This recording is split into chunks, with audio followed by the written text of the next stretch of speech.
Hey everyone, what's up? Welcome back to Babylon Talmud. Today we're studying Daf Kufyud Tes, Daf 119 of Masechta Pesachim. Another cool daf. We start, this daf has some interesting agaritas, also some discussions of Hallel, a little bit, an interesting sugya, and the concept of doing mitzvah, making brachas over la'asiyas, and before we do mitzvahs. We actually had seen this sugya much earlier in the Masechta, and we're seeing it again now. And the concept of ein maftirin achar Pesach Afikoman, we begin with the discussion of that at the end of the daf, and it will continue on to tomorrow's. Let us start on Daf Kufyud Tes Amud Aleph, and the first of the wide lines. Amar of Kahana Mishma Bishma Reb Yossi. Mai dichsiv lamnatzeach mizmor David.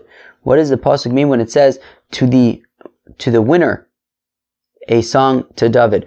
Zamru lemi shenotzkin oso v'sameach. Praise or sing to he who is defeated and is happy. Come and see that there is a difference between the way that God acts and the way that man acts. That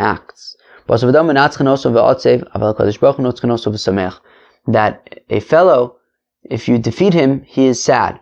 But the Eibishter, if you defeat him, he is happy. Shenemar, as the pasuk says, that the Eibishter wanted to destroy the Yidden after the Chet HaEgel, and Moshe Rabbeinu stood in his way, as we learned in Masechta Brachos, that Moshe Rabbeinu didn't allow him to.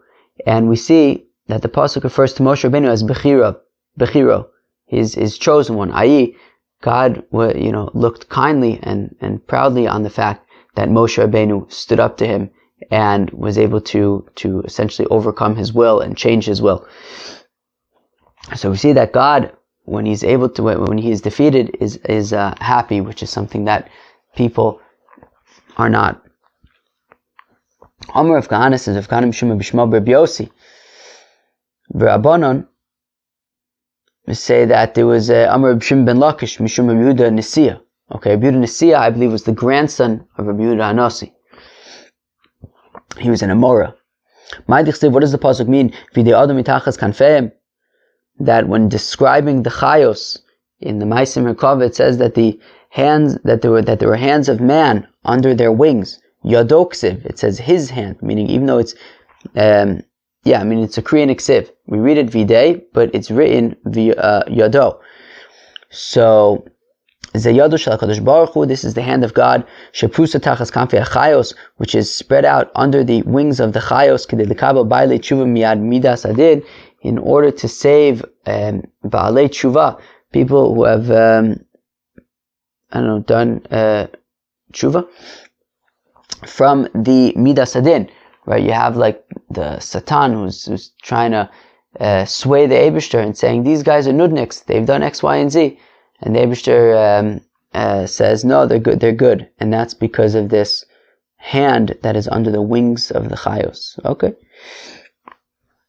Amar Yehuda Amar Shmuel says of Yehuda in the name of Shmuel, Kol kesef v'zav sheba olam Yosef likato ve'vio l'Mitzrayim. Interesting.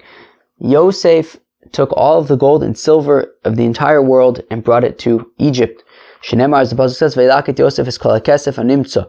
Right, that the pasuk says that Yosef gathered all the silver that was found, and the pasuk says in Egypt as well as the land of Canaan.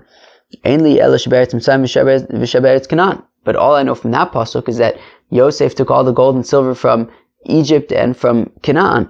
How do I know that he took the gold and silver from every land, from the entire world? Therefore the pasuk says that the entire land came to Egypt. So there wasn't just Egypt and Canaan, but mamish everywhere. All the gold and silver Yosef attracted to Egypt.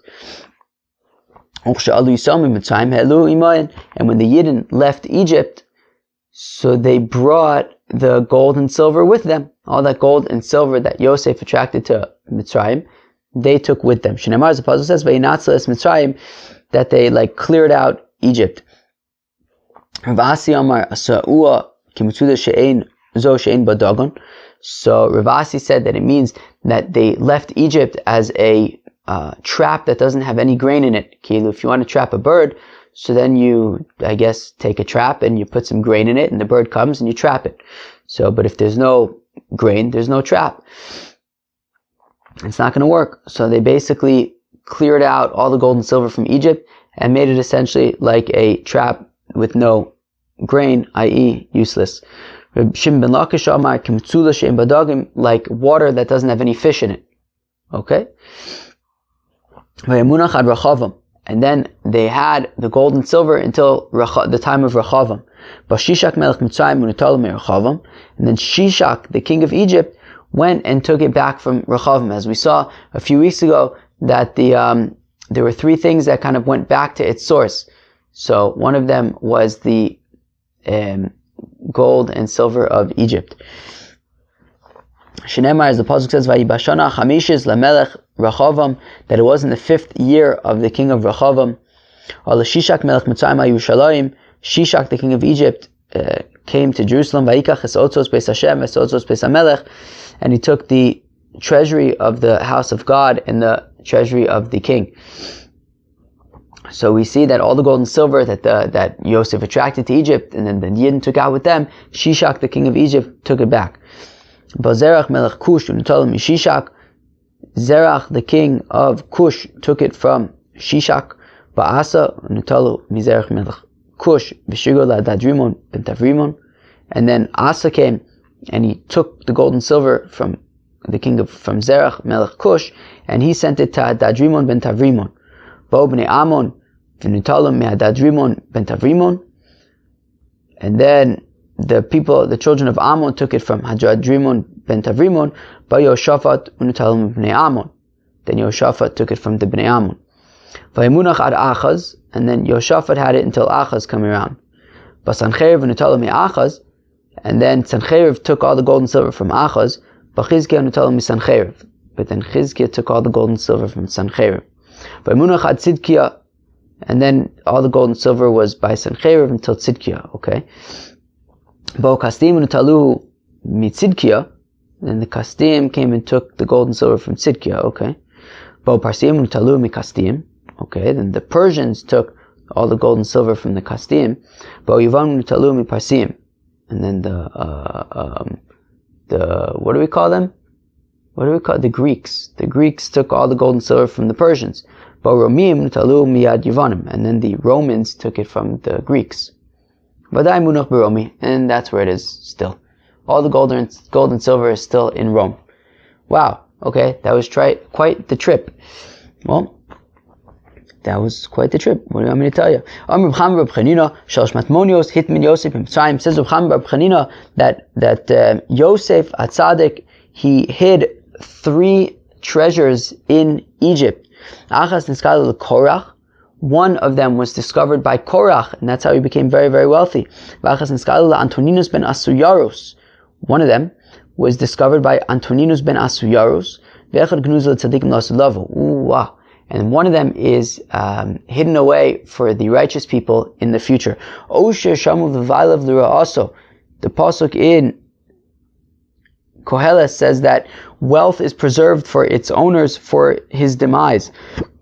Amar Reb Shimon ben Lakish zo osher shel Korach. Says Rish Lakish, this is a reference to the wealth of Korach, which got to his head, and he ended up dying and getting swallowed up by the earth. And all of the it says that they were swallowed up, and Dasan Aviram were swallowed up, and all of the yikum that was at their feet. What does this mean? Amar Belazar says, Reb Belazar, Zemamonu shel adam shema'amidu araglim. The yikum asher be'ragleim is referring to a person's money that is able to help him stand on his feet. He gets a little money, he could do things with it and not be stuck. Amar Reb Levi says, Reb Levi, Masa'ui shloshmeus prados levanos hayu maftechos beis gnazav shel Korach.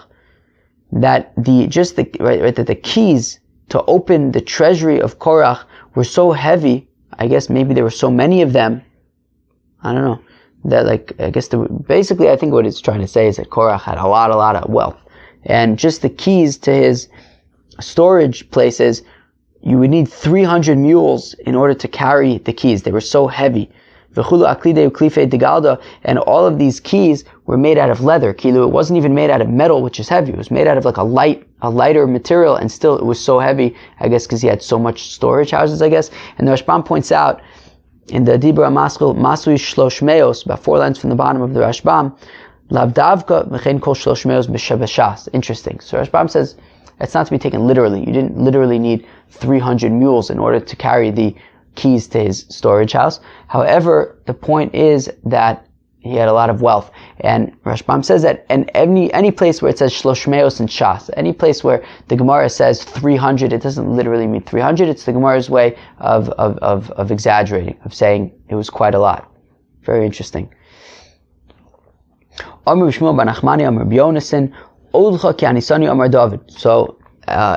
the paragraph of Mina Meitzer Karasika, which we're going to be saying very soon on Pesach, which is coming up. So in Hallel, at the end of the paragraph of Mina Meitzer Karasika, we say Odcha Ki Anisani Amar David. So David said that pasuk. Evan Masa Abonam Yisrael Shpina Amar Yishai. So that pasuk of Evan Masa Abonam Yisrael Shpina was said by Yishai. Meis Hashem Yisrael Sinafas Beinenu Amru Echov. And that pasuk of Meis Hashem was said by David HaMelech's brothers. Zayom Masa Hashem Amar Shmuel. And the pasuk of Zayom Masa Hashem, the final pasuk of that sort of chapter, although I think technically it's all the same. I think technically the chapter goes weiter in Tehillim, but we kind of break it up in that way. Amar Shmuel, that was said by Shmuel. Interesting. On Hashem Moshiana Amu Echov. David HaMelech's brother said, Ana Hashem Moshiana, Ana Hashem Matzlichana, Amar David. And David HaMelech said the pasuk of Ana Hashem Matzlichana. Baruch haba b'shem Hashem Amar Yishai, V'achnuchem mebeis Hashem Amar Shmuel. Interesting. Kel Hashem v'yar lanu Amru Kulan. Everyone said the pasuk of Kel Hashem v'yar lanu. Isru chag ba'avosim Amar Shmuel. Keliat v'odeka Amar David. Elokai Memeka Amru Kulan. So basically all of these psukim at the end of Hallel over there, starting from Odcha Ki Anisani through Keliat v'odeka l'hayro Memeka, so they were all said by either David or his brothers or his father Yishai or Shmuel. Interesting. Tanan Hasam, we learn over there in Sukkah. We're going to get to Sukkah soon enough. I don't know when are we going to get to Masechta Sukkah? What do we have to do? We have Masechta Shkalim. That's like 21 daf. And then we have, I think after that, Yoma, I don't remember how much it is, maybe like 80 or something. And then what's after that? I think maybe Rosh Hashanah, which is like 30, and then Sukkah maybe? Something like that.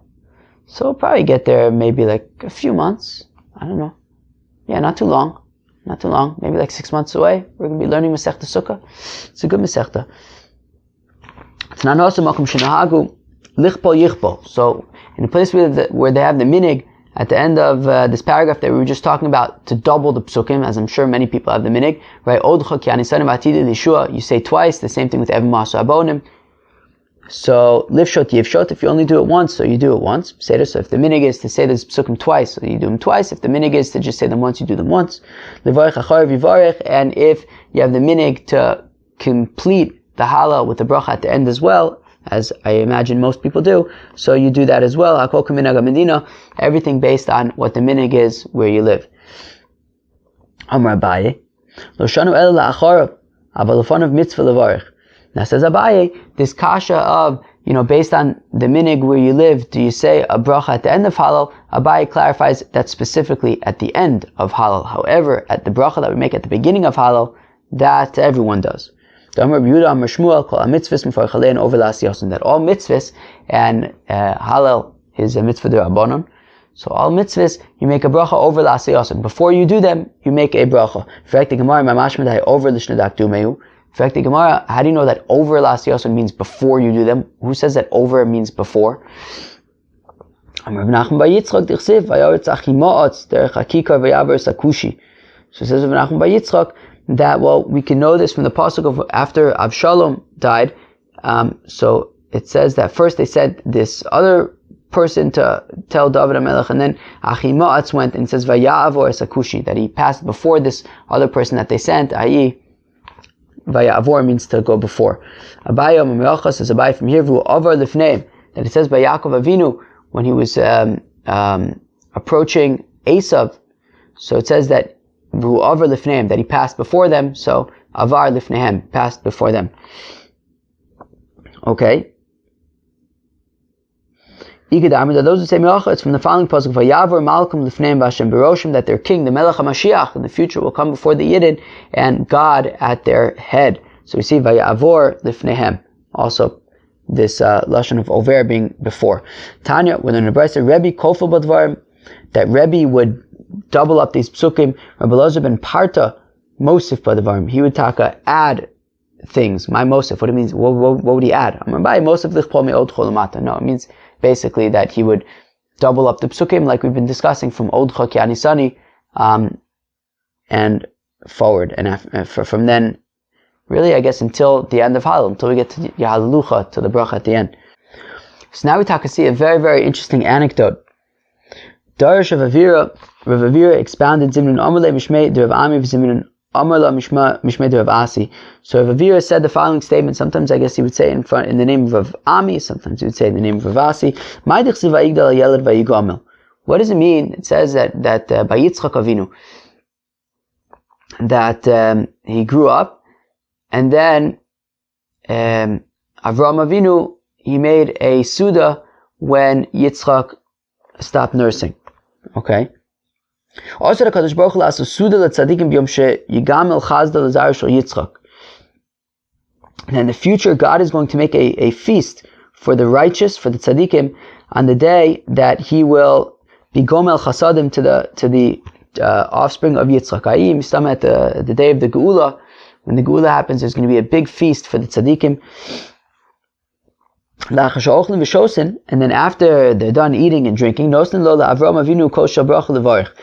to give the kos, the cup of wine, to Avraham Avinu to lead the Birkas Hamazon. The Omer Loyen Eini Mevarech Shiyatzim Mimeni Yishmael. And Avraham Avinu says, look, I can't lead the benching. I had a child, Yishmael, and therefore for that reason I can't lead the benching. So then they say, fine, Yitzchak, Tolu Varech. Why don't you lead the benching? He says, look, I can't lead the benching because my son was Esav. So they say, Yaakov, why don't you lead the benching?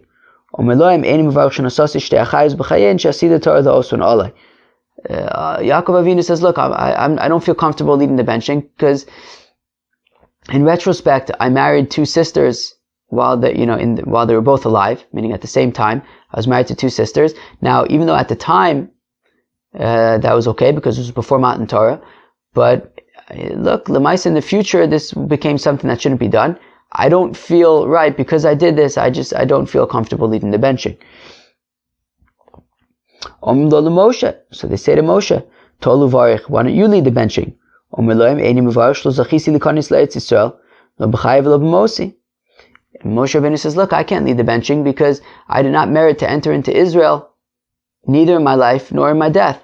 So I don't feel comfortable leading the benching. So they say to Yoshua, why don't you lead the benching?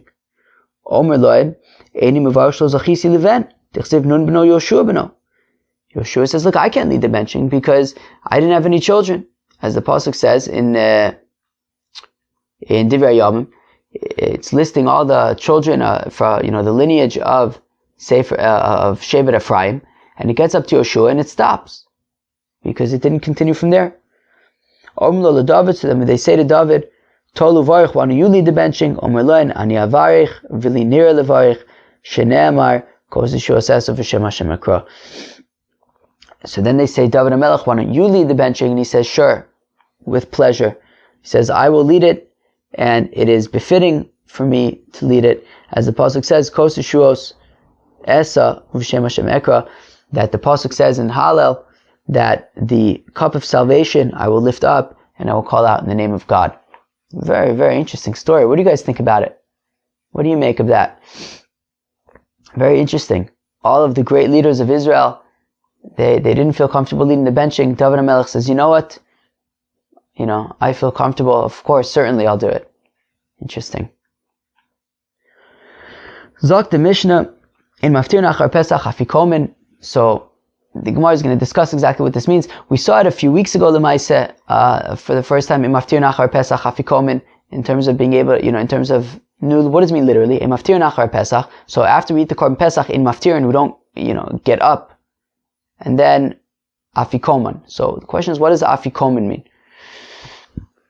So it says the Gemara, my Afikoman, what's the Afikoman? Rav shlo ya'akur michabura lechabura.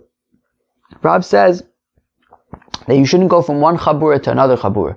Right, so meaning, once you're already done eating your Korban Pesach, don't say, okay, now let me go, Afikoman, I will get up from here to go somewhere else and eat somewhere else. So says Rav, you're not allowed to, after you finish your Korban Pesach, do not get up from where you are and go to your friend's house and eat the Afikoman there. Once you're done eating the Afikoman, you can't go, and once you're done eating the Korban Pesach, you don't go anywhere else and eat over there, because you're not allowed to eat in two different places.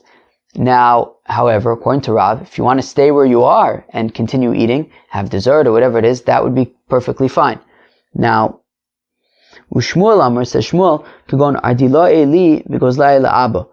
Says, and we saw this in Masech the Brachos and Daf Mem Zayin, a similar thing. But anyway, it says, Shmuel, for example, truffles and mushrooms for me, and young birds, pigeons for Abba. Now, Rashbam points out very interestingly that Abba was Rav's name. Now, we've seen Rav referred to as Abba a number of times, and Rashi tends to point out that Abba was a way that Shmuel referred to Rav in respect. Out of respect, Shmuel would call Rav Abba. Rashbam, however, says that no, actually, Rav's name was Abba. And his actual name was Abba. They just called him Rav out of respect, just like they called Rabbi Yehuda Anasi in Eretz Yisrael Rebbe. So in Bavel they called Abba Rav. But interesting. So the way that Rashi tends to explain it is that Shmuel would call Rav Abba out of respect, whereas over here Rashbam is saying that his name was actually Abba. But anyways, Shmuel is saying no, what it means is that after you eat the Korban Pesach, you don't eat anything even where you are. Once you're done eating the Korban Pesach, that's it. You don't eat anything, right? Afikoman Kin is like, after you eat, right, don't say like, let's go, Afik, let's take out the Mine Mesika, the desserts.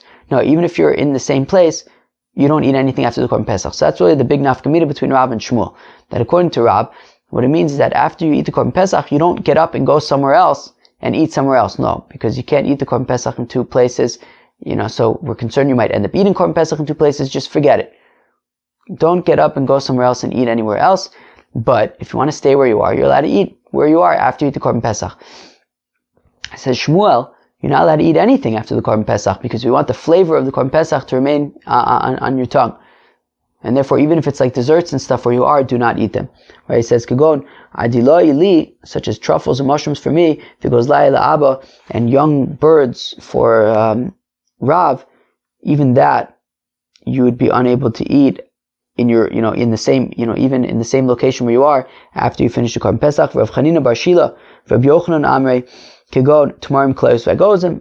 Okay, Rav Chanina bar Shila and Rav Yochanan agree with Shmuel. They just had a different preference for dessert. Instead of truffles or birds, they would eat dates, roasted nuts, and other nuts. Tana Kavase are roasted like grains and other nuts. Tana Kavase to Rabbi Yochanan. There's a brayso like Rabbi Yochanan in Maftir Nachar Pesach Kigon Tamarim Klayus Vegozim. We do not, basically eat after the Korban Pesach dates, roasted grains, and nuts. Chevra, we'll hold it here for Daf Kuf Yud Tes, Daf 119. I hope you enjoyed. Let us review a few things that we discussed. So at the beginning, there was just some very interesting agaritas. We also discussed the double psukim that comes at the end of Hallel, the concept of making brachas before we do mitzvahs, and then at the very end we had the concept of ein maftir nachar Pesach Afikoman, and we had two opinions of what that is. Rav says that after you eat the Korban Pesach, don't go to a different location and eat over there because we're concerned that you might end up eating the Korban Pesach in two places, which we certainly don't want. However, if you remain at home, you can eat whatever you want after the Korban Pesach. According to Shmuel, you shouldn't eat anything after the Korban Pesach, even in your own home. That was Daf Kuf Yud Tes, and I hope you enjoyed it. Have a great day. Peace out.